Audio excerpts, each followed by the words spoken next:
All right, it should be really quick right here, right? This is just, whoops, x plus a. Whoops, put an a here. Okay, I'm going to come over here and I'm going to write that x plus a right there. Okay, if I square this one should also be very quick. It's going to be the first one squared, it's going to be the last one squared, and then remember there are two of those middle ones. Okay, so I'm going to come over here and I'm going to write x squared plus 2xa and then plus a squared. And then in order to figure out this next one, I'd have to multiply that by x plus a. So let's see what I get here. I get x cubed, distributing this one through, this one through to each one of those. Write that down right. So this is going to be x squared a, and then this one through to each one of those. So that's going to be 2x squared a, and then plus 2xa squared. And then finally this last one, this is xa squared, and then I end up with an a cubed. So if I put all those together, if I collect the like terms, I'm going to start off with an x cubed. These two are like terms, so altogether I've got 3 of those, so 3x squared a. And then put these two together, so that's going to be 3xa squared, and then it ends with an a cubed. Okay? Anybody seen this before? One of you, okay. All right, so this little pattern right here, I mean, we could continue going with this, and I've actually written down what the next one would be. So if I raised x plus a to the first, I get this. X plus a to the second, I get this. X plus a to the third, I get this. If I did x plus a to the fourth power, this is what I get, okay? And I could just take this one right here and multiply it by x plus a, and I mean, that's how I'd do it. I'd have a big, long polynomial. I'd have to collect a bunch of like terms, and I'd end up with 1, 2, 3, 4. I'd end up with 5 terms right here, okay? So the binomial theorem, which is what we're going to talk about today and tomorrow, is a way that can make this a little bit easier, okay? And the way it becomes easier is because you can notice some patterns about the numbers, the coefficients, and the exponents that are on this. So the couple things that you ought to notice, as you read from left to right, what's happening to the powers of x? So x squared, x to the first, there's no x, I could put one, I could put x to the 0, x to the third, x to the second, x to the first. If I wanted to, I could put an x to the 0 there.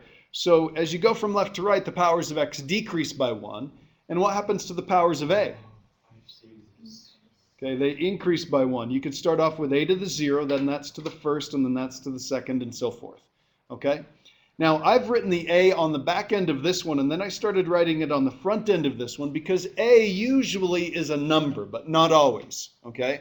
We'll deal with a couple different cases. If it is a number, then we'd normally put it in front like a coefficient.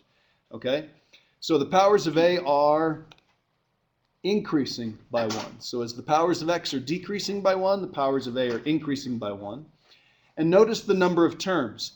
If I do it to the first power, I have 2 terms.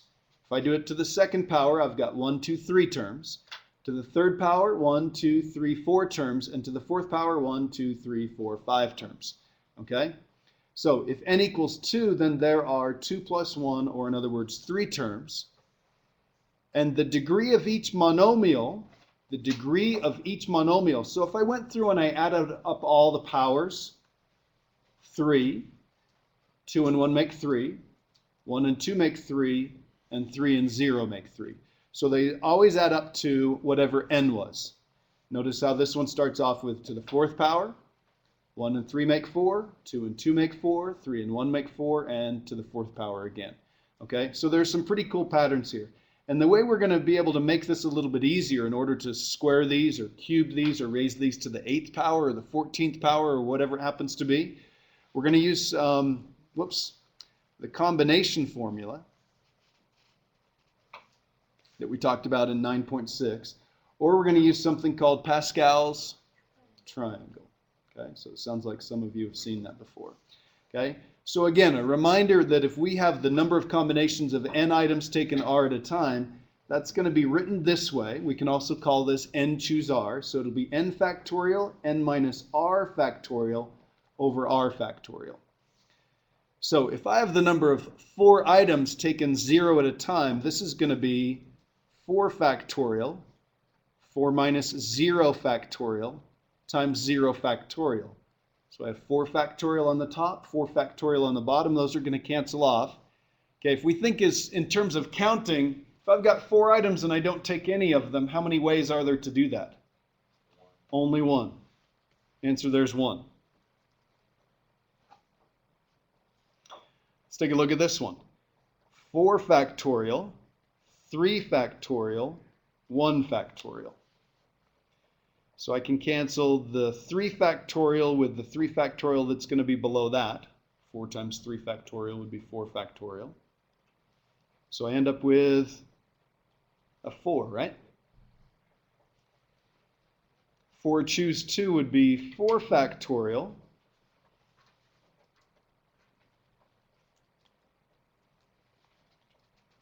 2 factorial, 2 factorial, so I can cancel those. This would just be a 2 and a 1, so I can cancel those. So that's a 2 and a 3, so I end up with a 6.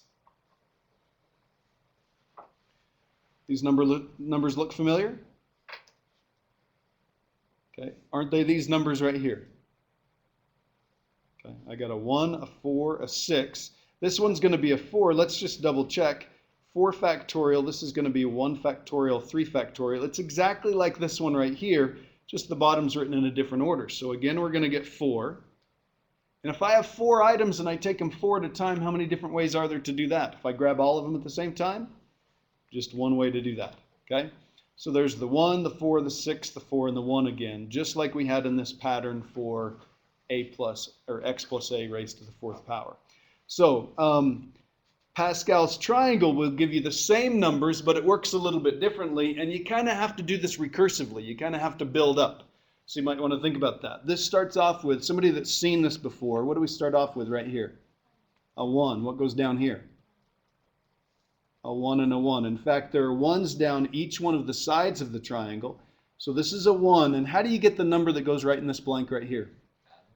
Add the 2 above that blank. So this is going to be a 2, and this is going to be a 1. So I've got a 1, 1 and 2, 2 and 1, end with a 1. 1, 4, 6, 4, 1. So the next line, this is going to be a 1, a 5, a 10, a 10, a 5, and a 1. Okay, now let's go back up here and make sure we spot the pattern. This is the pattern when n equals 0.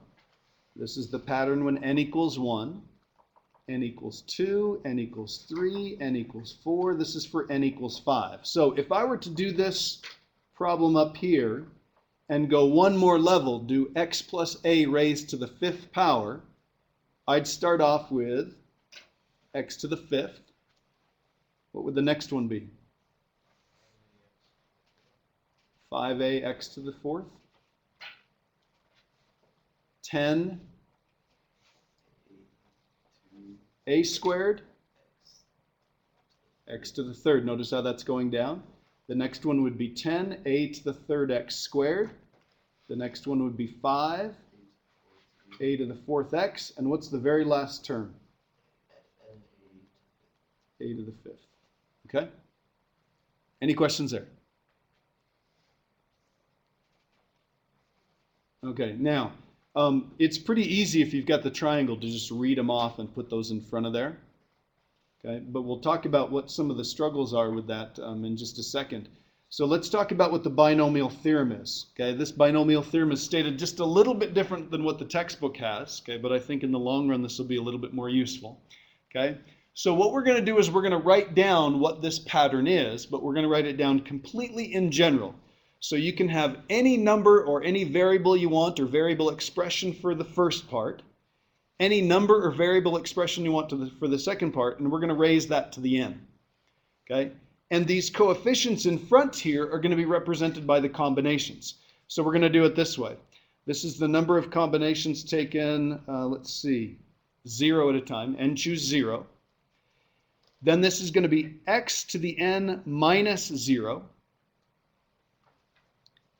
times y to the 0.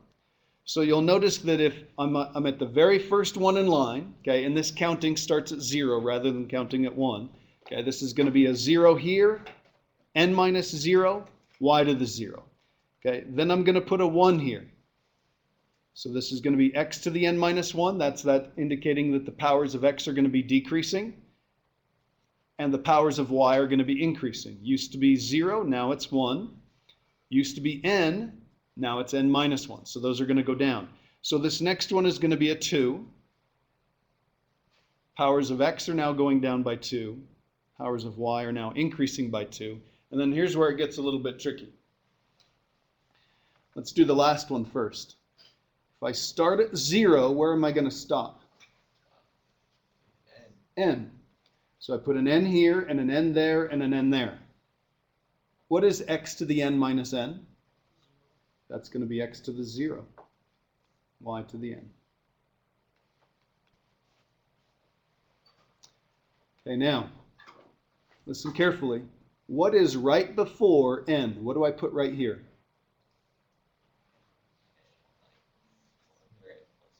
N minus 1. Wouldn't that be right before n? Started at 0, 1, 2, 3. We're counting up to n, so the one right before n would be n minus 1. So this is going to be n minus 1, and I'll have to put that in parentheses, and then y to the n minus 1. Let's clean this up just a little bit. This is n, choose n minus 1. What's the best way to write this? X to the n minus n, distribute through, plus 1. What would that be? X to the first. Okay? And this would be y to the n minus 1. Okay, what's right before n minus 1? N minus 2. So I'm going to do an n minus 2. I'm going to write this in parentheses. So this is going to be n, choose n minus 2. And then this is going to be x to the, works out to be the second, and this is going to be y to the n minus 2. Okay? So luckily on most of the problems you don't have to expand the entire thing, and it's a lot easier if they just tell us what n is. You don't have to worry about these complicated expressions right here rewriting this. Okay? What we want to spot is we want to spot the pattern here. Okay? So to finish off today, we're going to take a look at this example right here. This is what we get when we have x plus 2 raised to the 5th, and I'm going to fill these in. So this is 5 choose 0, 5 choose 1, 5 choose 2, 3, 4, and 5. So those are all filled in. We just need to figure out what those numbers are. Okay? This is x to the 5th, 2 to the 0. X to the what? 4th, 2 to the 1st. X to the 3rd, 2 to the 2nd, x to the 2nd, 2 to the 3rd, x to the 1st, 2 to the 4th, x to the 0, 2 to the 5th. And then the question is, what are these numbers right here? Now, where could I get those numbers without much trouble?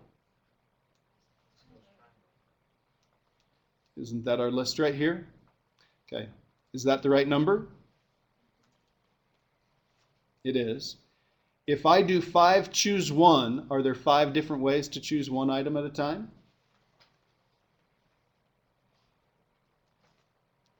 So how do I write this? Is it a 5 anymore? It's not. You'd want to clean that up when you're done with it. This one's going to be a 10, x to the 3rd times 4. This one's going to be a 10, x to the 2nd times,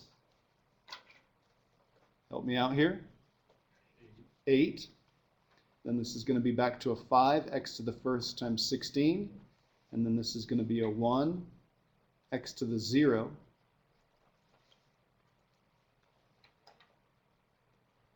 Okay. Clean that up. We'll finish this off tomorrow, okay? Please make sure you're done with 9-6 because we'll correct that at the beginning of class tomorrow.